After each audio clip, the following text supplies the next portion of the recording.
TV20 Kannada ವಾಹಿನಿಗೆ ಸ್ವಾಗತ. ಕೊಡಗು ಜಿಲ್ಲೆಯಲ್ಲಿ 2019 ರಿಂದ 2024ರವರೆಗೆ ಶೂನ್ಯ ದಾಖಲಾತಿ ಹೊಂದಿದ 21 ಸರ್ಕಾರಿ ಶಾಲೆಗಳಿಗೆ ಬೀಗ ಬಿದ್ದಿದೆ. ಮಡಿಕೇರಿ ತಾಲೂಕಿನಲ್ಲಿ 6, ಸೋಮವಾರಪೇಟೆ 12 ಹಾಗೂ ವಿರಾಜಪೇಟೆ ತಾಲೂಕಿನಲ್ಲಿ 3 ಸರ್ಕಾರಿ ಶಾಲೆಗಳಲ್ಲಿ ಯಾವುದೇ ವಿದ್ಯಾರ್ಥಿಗಳು ದಾಖಲಾಗದೆ ಶಾಲೆಯನ್ನು ಮುಚ್ಚಲಾಗಿದೆ.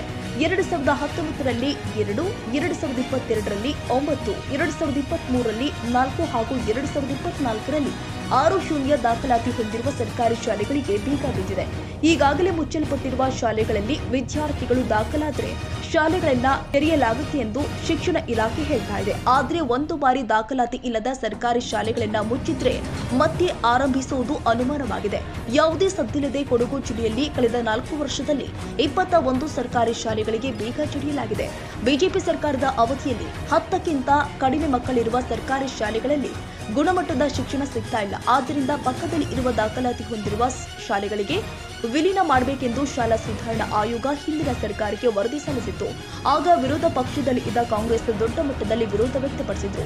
ಇದೀಗ ರಾಜ್ಯ ಕಾಂಗ್ರೆಸ್ ಸರ್ಕಾರ ಸದ್ದಿಲ್ಲದೆ 10ಕ್ಕಿಂತ ಕಡಿಮೆ ದಾಖಲಾತಿ ಹೊಂದಿರುವ ಸರ್ಕಾರಿ ಪ್ರಾಥಮಿಕ ಶಾಲೆಗಳನ್ನು ವಿಲೀನ ಮಾಡುವ ಪ್ರಕ್ರಿಯೆಗೆ ಚಾಲನೆ ಕೊಟ್ಟಿದೆ.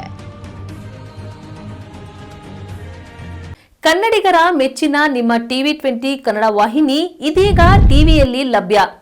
ಕರ್ನಾಟಕ ಮತ್ತು ದೇಶ ವಿದೇಶದ 360 ಡಿಗ್ರಿ ಸುದ್ದಿ ವಿವರವನ್ನ ಪಡೆಯುವುದಕ್ಕೆ TV20 ವಾಹಿನಿಯನ್ನು ಲೈಕ್ ಮಾಡಿ, ವಿಡಿಯೋಗಳನ್ನು ಶೇರ್ ಮಾಡಿ, ಕಮೆಂಟ್ ಮಾಡಿ, ಸಬ್ಸ್ಕ್ರೈಬ್ ಮಾಡಿ. HCN ಕೇಬಲ್ 842 ನಂಬರ್ನಲ್ಲಿ ಹುಕ್ಕೇರಿ ತಾಲೂಕು ಹಾಗೂ ಸಂಕೇಶ್ವರದ ಸುತ್ತಮುತ್ತಲಿನ ಹಳ್ಳಿಗಳಲ್ಲಿ ಲಭ್ಯ. PCN ಕೇಬಲ್ 129 ನಂಬರ್ನಲ್ಲಿ ಹಾರುಗೆರೆ ಸುತ್ತಮುತ್ತಲಿನ ಹಳ್ಳಿಗಳಲ್ಲಿ ಲಭ್ಯ. ರಾಯಬಾಗ್ ಡಿಜಿಟಲ್ ಚಾನೆಲ್ ಕೇಬಲ್ 80ನೇ ನಂಬರ್ನಲ್ಲಿ ರಾಯಬಾಗ ತಾಲೂಕಿನ ಸುತ್ತಮುತ್ತಲಿನ ಹಳ್ಳಿಗಳಲ್ಲಿ ಲಭ್ಯ.